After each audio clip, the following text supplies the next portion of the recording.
Sudden weight loss, ऐसे बहुत सारे केसेस आते हैं जिसमें कि लोग ये बताते हैं कि उन्होंने सडनली वेट लॉस किया था। दैट मीन्स क्रैश डाइटिंग की थी, खाना पीना बिल्कुल छोड़ दिया था, लिक्विड्स पे आ गए थे, या कुछ बहुत ज़्यादा ऐसी कुछ मेडिसिन खाई जिससे वो वेट लॉस उन्होंने किया, बट उसके बहुत सीवियर साइड इफेक्ट्स होते हैं। सबसे पहला साइड इफेक्ट्स अगर मैं फीमेल बॉडी पे बताऊं तो आपके हार्मोनल प्रोफाइल बिल्कुल बिगड़ जाता है।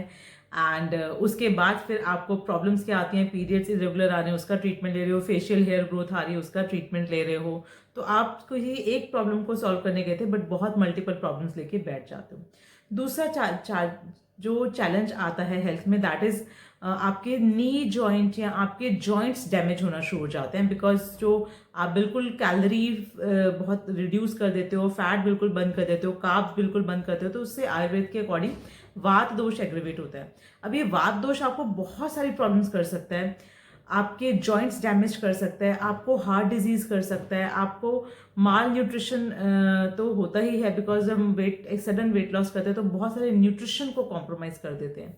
तो ऐसा मैं आप सबसे रिक्वेस्ट करूंगी, मैं पेशेंट्स को भी कहती हूँ कि प्लीज ऐसी गलती मत कीजिए। अगर आप हेल्दी हो, अगर आपके सारा पैरामीटर्स ठीक हैं, कोई चैलेंज नहीं आ रहा है, तो एक ग्रेजुअल वेट लॉस करो। अगर कोई फंक्शन आ रहा है तो उसको प्री प्लान करके वेट लॉस करो, नहीं तो मत करो।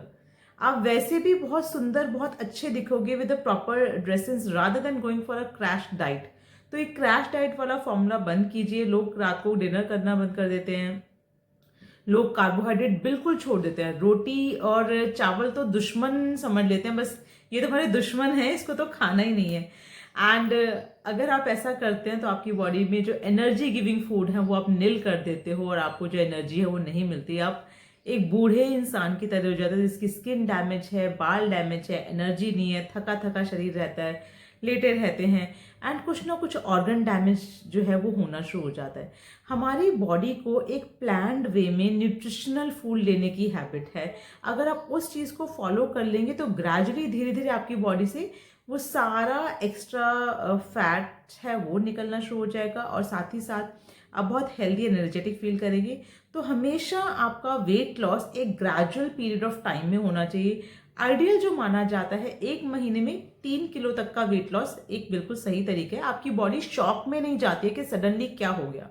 इट्स जस्ट लाइक कि आपके घर में बहुत कुछ खाने पीने का भरा हुआ है और सडनली सब कुछ चोरी हो गया, डाकू आ गए, और means what ever it is कि सब कुछ खत्म हो गया। तो आप जिस पैनिक सिचुएशन में जाएंगे उसी पैनिक सिचुएशन में आपकी बॉडी जाती है। उसको लगता है अभी तो सब कुछ ठीक था, सारा कुछ टाइम से मिल रहा था, ये अचानक से क्या हो गया। एंड उसकी वजह से एक बहुत बड़ा चैलेंज जो आप लोगों ने नोट किया है कि आपका वेट स्टक हो जाता है। सब कुछ खाना बंद कर दिया, हवा पे जी रहे हो, तब भी वेट स्टक है। सो इस चीज़ का ध्यान दीजिए। बहुत लो कैलोरी फूड या क्रैश डाइटिंग मत कीजिए, हमेशा एक प्लान्ड वे में वेट लॉस कीजिए। Ideal is to go for 3 kg in a month. अगर आप प्रॉपर एक्सरसाइजिंग एड ऑन करते हो, प्रॉपर डाइट किसी कंसल्टेंट से अच्छे से लेते हो, तो 3 to 5 kg भी जा सकता है, but not more than that. Under a guidance follow कीजिए। Thank you.